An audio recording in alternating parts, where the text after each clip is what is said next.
Hello friends, मी Vishakha global online मराठीमध्ये आपल्या सर्वांचं स्वागत आहे. आजच्या व्हिडिओमध्ये आपण संत गाडगेबाबा अमरावती युनिव्हर्सिटी म्हणजेच SDBU युनिव्हर्सिटीच्या PhD एंट्रन्स टेस्ट पेट 2026 बाबत एक इम्पॉर्टंट अपडेट बघणार आहोत. ते म्हणजे या एक्झामचा पॅटर्न कसा आहे, किती मार्कांची एक्झाम आहे, पेपरमध्ये सेक्शन कुठले असतील आणि कुठला सेक्शन कोणत्या सब्जेक्टसाठी दिलेला आहे, हे सगळं आपण बघणार आहोत. त्याचबरोबर पेपर 1 पेपर 2 साठी जो काही सिलेबस याच्यामध्ये दिलेला आहे, ऍक्च्युली याला सेक्शन ए आणि सेक्शन बी आहे. पेपर 1 पेपर 2 याला म्हणत नाहीत, पण त्या दोन पार्टमध्ये नेमका कोणत्या सिलेबसवरती क्वेश्चन्स विचारले जातील, कोणत्या पद्धतीचे क्वेश्चन्स याच्यामध्ये विचारले जातील, या संपूर्ण गोष्टींची डिस्कशन डिटेलमध्ये आपण बघणार आहोत. सो थोडक्यात तुम्हाला तयारी कशी करायची हे समजण्यासाठी या बेसिक गोष्टी करणं इम्पॉर्टंट आहे. सो या सगळ्या गोष्टींची चर्चा आज आपण या व्हिडिओमध्ये करणार आहोत. सो व्हिडिओ शेवटपर्यंत बघा. पहिले आपण बघणार आहोत एक्झाम पॅटर्न. एक्झाम पॅटर्न मध्ये तुम्हाला समोर चार्ट दिसतो. याच्यामध्ये बघा जसं म्हटलं मी की सेक्शन ए आणि सेक्शन बी दोन्ही एकाच दिवशी एक्झाम होतील. 120 मिनिटं तुम्हाला या एक्झाम साठी दिले जातील.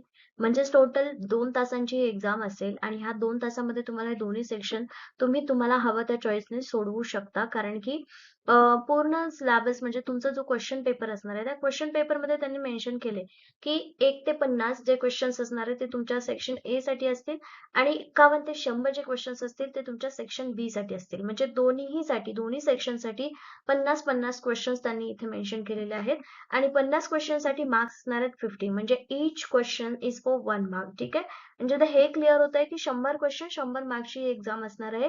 50-50 वेटेज दोन्ही सेक्शनला दिलेले आहे. रिसर्च मेथॉलॉजी ए सेक्शन असेल पहिला सेक्शन, दुसरा सेक्शन बी सब्जेक्ट स्पेसिफिक जो तुमचा मास्टरचा सब्जेक्ट आहे तो असणार आहे. ठीक आहे. डिटेलमध्ये आणखीन याला बघूया पुढे सिलेबस यांचा काय असेल.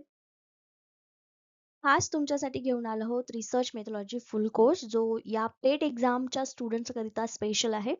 कारण याच्यामध्ये बघा आपण बघितलं की 100 मार्क्सची एक्झाम आहे, त्याच्यामध्ये 50% मार्क्स हे पूर्णपणे रिसर्च मेथॉलॉजीसाठी आहे.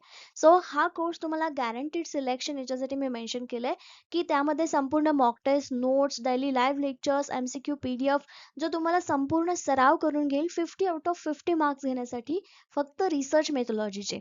त्याचबरोबर आता हा कोर्स जो आहे तो स्पेशली डिझाईन केलेला आहे पेट स्टुडंटसाठी. म्हणजे तुमचं पूर्ण प्रिपरेशन याच्यामध्ये असं करून घेतलं जाईल की सेक्शन ए मध्ये तुम्ही मॅक्झिमम स्कोर कराल आणि पेपर 2 मध्ये थोडा स्कोर केला तरी ही एक्झाम तुम्ही क्वालिफाय व्हाल.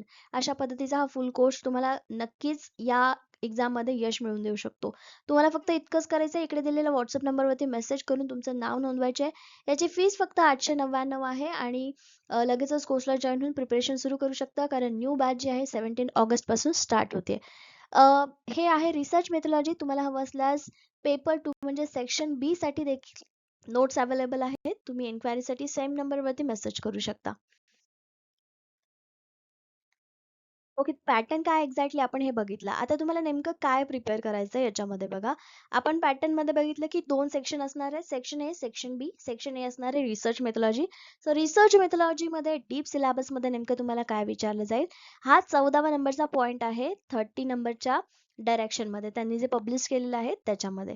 So section A research methodology. This section will be based on research methodology and will be common to all candidates. म्हणजे याच्यामधले जे क्वेश्चन्स असणार आहेत ते सगळ्यांसाठी कसे असणार आहेत, सेम असणार आहेत. कदाचित आता ही एक्झाम CBT बेस्ड म्हणजे आपली कम्प्युटर बेस्ड टेस्ट असल्यामुळे ह्याचे क्वेश्चन्स स्वॅप होऊ शकतात. म्हणजे कोणाला 1 नंबरचा क्वेश्चन 4 नंबरला येऊ शकतो, 4 नंबरचा क्वेश्चन 6 नंबरला येऊ शकतो. असे फक्त नंबर स्विच होतील, पण जो पूर्ण 50 प्रश्न आहेत ते रिसर्च मेथॉलॉजीचे सगळ्यांसाठी सेम असणार आहेत. म्हणजे तुमचं इकॉनॉमिक सब्जेक्ट असू दे, हिस्ट्री असू दे, मॅथ्स असू दे, तुमचे हे कॉमन पेपर असणार आहे सेक्शन ए. ठीक आहे. So test for this section will be 50 multiple choice objective question with a 50 mark. Each question will carry 1 mark. मी हे तुम्हाला स्टार्टिंगलाच क्लिअर केले. The question paper for this section will be in English and Marathi. आणखीन एक गोष्ट लक्षात ठेवण्यासारखी अशी आहे ते म्हणजे हा पेपर सगळ्यांना इंग्लिश आणि मराठी दोन्ही लँग्वेज मध्ये येईल. जो तुमचा लँग्वेजचा पेपर असतो, आता इंग्लिश जर तुमचा म्हणजे विषय असेल मास्टर्सचा आणि तुम्ही जर पेट इंग्लिश मध्ये करत असाल तर तुमचा पेपर जो आहे सेकंड पेपर इंग्लिशमध्येच असणार आहे, पण पहिला पेपर सुद्धा मोस्टली इंग्लिशमध्येच असेल. ठीक आहे. मराठीमध्ये तुम्हाला ऑप्शन येणार नाही, ही गोष्ट मात्र लक्षात ठेवायची आहे. ठीक आहे. सो सेक्शन ए कोर्समध्ये किंवा रिसर्च मेथॉलॉजीमध्ये नेमके कोणते पॉइंट्स तुम्हाला विचारले जाऊ शकतात किंवा सिलेबस नेमका काय आहे तर बघा. This section will contain research methodology, ज्याच्यामध्ये टाइप्स ऑफ रिसर्च असणार आहेत. प्रोसेस असणार आहे रिसर्चची, research design, research problem, variables and their types, formulation of hypothesis, sampling, tools of data collection, data analysis, interpretation of data, research method, त्याच्यामध्ये पण मग descriptive, survey method, experimental, research proposal, research report, bibliography, hypothesis testing, research paper writing, research article, patent and discoveries, हे सगळं main syllabus आहे तुमचा research मेथॉलॉजीचा. यातला प्रत्येक topic वरती क्वेश्चन तुम्हाला विचारला जाऊ शकतो. बघा सिलेबस आपल्याला दिसताना छोटा दिसतोय आणि क्वेश्चन्स 50 आहेत. सो यातले छोटे छोटे जे पॉइंट्स असणार आहेत किंवा सब टॉपिक्स असणार आहेत त्यांना सुद्धा तुम्ही मिस करून चालणार नाहीये. सो हा जो सिलेबस असेल तो तुम्हाला फुल कव्हर करायचा आहे. ठीक आहे. आता याच्यासाठी कुठली बुक रेफर करायची किंवा जसं ग्लोबल ऑनलाईन कोर्स काढलेला आहे त्या कोर्स प्रमाणे तुम्ही जर नोट्स प्रिपेअर केल्या म्हणजे त्याचा जर अभ्यास केला तर हा सेक्शन इझिली तुम्ही फुल मार्क्सनी क्वालिफाय करू शकता. ठीक आहे. फार म्हणजे जर कम्पॅरेटिव्हली हा सेक्शन जो आहे तो प्रॅक्टिसनेच तुम्ही काय करू शकता, प्रिपेअर करू शकता. सेकंड पेपर जो आहे म्हणजे सेक्शन बी जो आहे त्याच्याबद्दल काय सिलेबस आहे बघूया. सेक्शन बी जो आहे तो तुमचा सब्जेक्ट स्पेसिफिक आहे. सेम त्याच्यामध्ये पण म्हणजे आता हा तुमच्या रिलेव्हंट फॅक्टरशी असणार आहे, फॅकल्टीशी रिलेटेड असणार आहे. म्हणजे तुमचा जो मास्टरचा सब्जेक्ट आहे, इकॉनॉमिक्स, हिस्ट्री, जिओग्राफी, कॉमर्स जो काही असेल तो, त्याच्यामध्ये तुम्हाला 50 प्रश्न विचारले जाणार आहेत. पण नेमका कुठला अभ्यास करायचा याच्यामध्ये? सो याच्यात मेन्शन केलंय same that prescribe the respective post graduation program under the discipline specific DSC discipline specific core and course of NAP 2020 of university. म्हणजे SGBU युनिव्हर्सिटीनी जो काही NAP 2020 नुसार जो काही पोस्ट ग्रॅज्युएशन मास्टर्स डिग्रीसाठी जो काही सिलेबस दिलेला आहे तुम्हाला, सपोज इकॉनॉमिक्स हा तुमचा सब्जेक्ट आहे. ठीक आहे. सो इकॉनॉमिक्स सब्जेक्टसाठी MA इकॉनॉमिक्ससाठी पोस्ट ग्रॅज्युएशन प्रोग्राम मध्ये जो काही सिलेबस मेन्शन केलाय युनिव्हर्सिटीच्या पोर्टलवरती तोच सिलेबस तुम्हाला पेट साठी कन्सिडर केला जाणार आहे. However, in cases where the post-graduation program is not under NAP 2020, the existing post-graduation course, हा NAP 2020 च्या अंडर एखादा कोर्स येत नसेल तर मग त्यांनी कुठलं प्रिपरेशन करायचं, मग त्यांनी नॉर्मल पोस्ट ग्रॅज्युएशन प्रोग्राम जो असेल युनिव्हर्सिटीच्या वेबसाईट वरती त्याचा सिलेबस कव्हर करायचा आहे. म्हणजे इथे रिसर्च मेथॉलॉजीचा पूर्ण पॉइंट टू पॉइंट सिलेबस मी तुम्हाला सांगितलंय. पण पेपर 2 साठी आता प्रत्येक सब्जेक्ट वाईज लिस्ट करायला गेलं तर खूपच इथे वेळ होईल किंवा प्रत्येक सब्जेक्टचा सिलेबस मला देणं पॉसिबल नाहीये. ठीक आहे. सो तुम्ही काय करू शकता, तर तुम्ही वेबसाईट वरती जाऊन विजिट करू शकता तुमच्या सब्जेक्टचा सिलेबस आणि काहीतरी अडचण आली तरी मला तुम्ही मेसेज करू शकता किंवा कमेंट सेक्शन मध्ये मेन्शन करा मला, मी तुम्हाला गाईड करेल. ठीक आहे. बट येस डेफिनेटली मला तुमच्या सोबत तुमच्याकडे रिच आउट होण्यासाठी काहीतरी वे तुम्ही कमेंट सेक्शन मध्ये मला टाकायचं आहे. ठीक आहे. मेल ID वगैरे. So excluding specialization papers shall be applicable. The question paper of this section shall be set in accordance with the medium of the instruction of the perspective subject. जसं मी तुम्हाला सांगितलं की इंग्लिश पेपर असेल तर तुम्हाला त्याच्यामध्ये जे काही मीडियम ऑफ इन्स्ट्रक्शन असणार आहे ते इंग्लिशच असणार आहे कारण तो लँग्वेजचा पेपर आहे. आणि मराठी असेल तर फक्त मराठीमध्ये, संस्कृत असेल तर संस्कृतमध्ये, बाकी सगळ्यांसाठी इंग्लिश आणि मराठी अशा याच्यामध्ये तो असणार आहे. ठीक आहे. सो त्याच्याबद्दल तुमचा सब्जेक्ट कुठल्या मीडियम ऑफ इन्स्ट्रक्शन मध्ये येतो ते बघायचं आणि त्यातूनच तुम्हाला क्वेश्चन पेपर सुद्धा दिला जाईल. ठीक आहे. सो हे दोन paper section A section B दोन कोर्स मध्ये कशा पद्धतीने येतो हे बघितलं. तर pattern of question paper setting both A and B question 1 to 50 research methodology belong to section A and question number 52 to 100 belong to section B. So यांनी इथे फिक्स सांगितलंय की जे पहिले 50 प्रश्न असतील ते सेक्शन ए असणार आहे जो रिसर्च मेथॉलॉजीशी रिलेटेड असणार आहे आणि सेक्शन बी असणार आहे 51 ते 100 क्वेश्चन्सचा तो पूर्णपणे तुमच्या सब्जेक्टशी रिलेटेड असणार आहे. त्यामुळे इथे कन्फ्युजन होण्याचं किंवा मिक्स क्वेश्चन्स येण्याचा प्रश्नच येत नाही. ठीक आहे. सो तुम्हाला असं वाटतं की माझा रिसर्च मेथॉलॉजी स्ट्रॉंग झालाय तर मी पहिले रिसर्च मेथॉलॉजीचे क्वेश्चन सॉल्व्ह करतो तर पूर्णपणे सेक्शन ए सॉल्व्ह करून घ्या. आणि तुम्हाला असं वाटतंय की रिसर्च मेथॉलॉजी माझं स्ट्रॉंग झालं मी नंतर करू शकतो तर पहिला तुम्ही 51 ते 100 चे क्वेश्चन्स तुमच्या सब्जेक्टशी रिलेटेड आहेत ते सॉल्व्ह करून घेऊ शकता. ठीक आहे. सो त्या पद्धतीने तुम्ही प्रिपेअर करू शकता. आता पासिंग क्रायटेरिया काय असणार आहे, आपल्याला एक्झॅक्टली काय पद्धतीने प्रिपरेशन करायचंय बघा.